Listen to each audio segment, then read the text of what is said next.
Hi, this is Mark Harrison, and you may know me from my various music instruction books or from my work here in Los Angeles with the Grove School of Music. This lesson is going to focus on trance keyboard styles, and we'll be previewing some material from one of my books. This book is called Stuff Good Synth Players Should Know. It has a lot of information and examples in it concerning different electronic music styles such as techno, trance, drum and bass, hip-hop and various others. Also, there's a lot of info in there about different keyboard synthesizers as well as virtual synths, that is to say computer-based software instruments. Okay, so back to trance music. Compared to some of the other electronic styles, trance has quite a lot going on in it melodically and harmonically. Makes it a little more interesting for the keyboard player.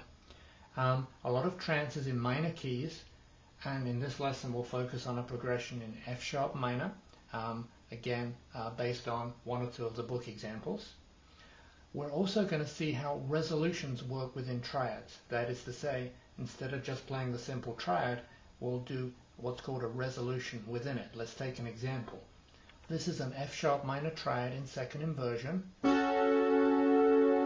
So from bottom to top we have C sharp, F sharp and A. Now if instead of playing that I played C sharp, F sharp and G sharp, moving to C sharp, F sharp and A, that sounds like a resolution within F sharp minor, and technically we could call that a 9-3 or also a 2-3 resolution in F sharp minor. So it sounds like this.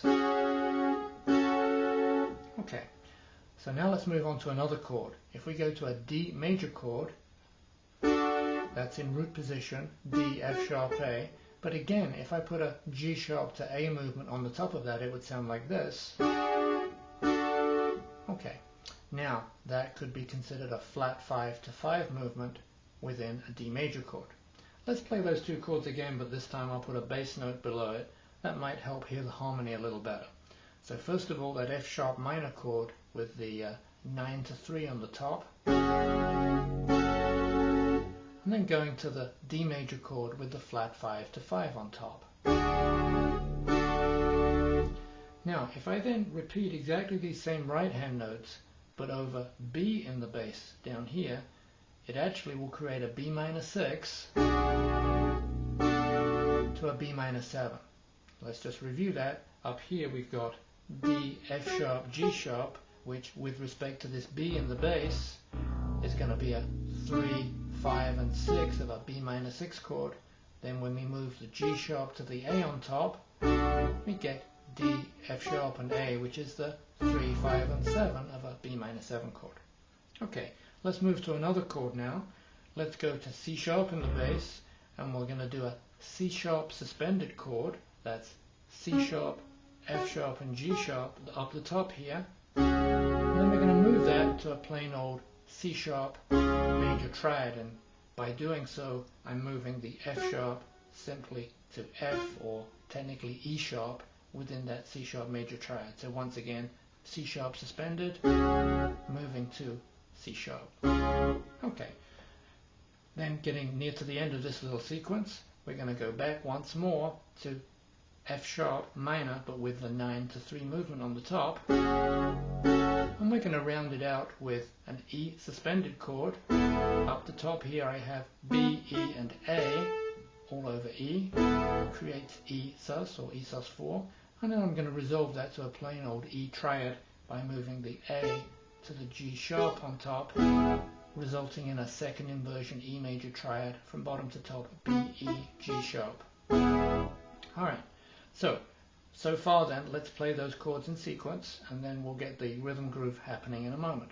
I have F sharp minor with a 9-3 on top, D major with a flat 5-5 on top, then B minor 6 to B minor 7, C sharp sus4 to C sharp, back to F sharp minor with 9-3 on top, and then finally E with the suspended fourth, resolving to the third.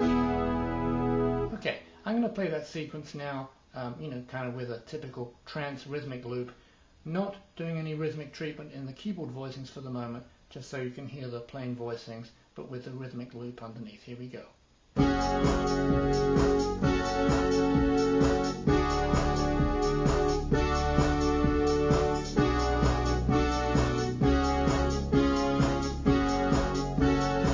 Once again, F sharp minor, then D major,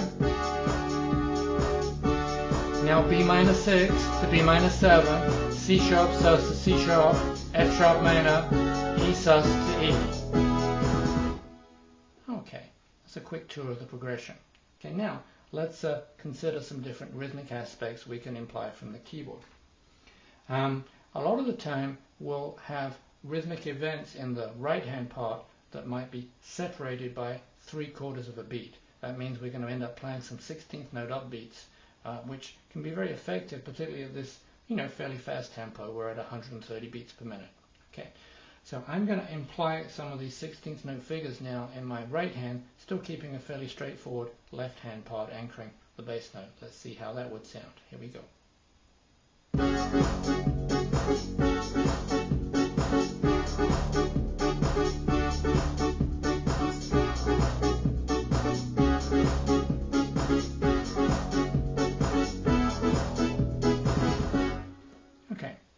So just to count that rhythmic figure for a moment, if I slow it right down, we've got 1 E and a 2 E and a 3 E and a 4 E and a 1 E and a 2 E and a 3 E and a 4 E.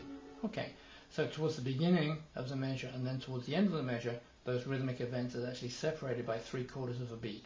That's pretty typical in certainly in trance, and is found also in other electronic music styles, not to mention some mainstream pop R&B. Okay, so let's continue with this idea, and now what I'm going to do is to add a sort of an octave in the synth bass line here, like a repeating 8th note octave pattern, which is an extremely typical trance bass pattern. So let's give that a shot, again around these same changes. Here we go.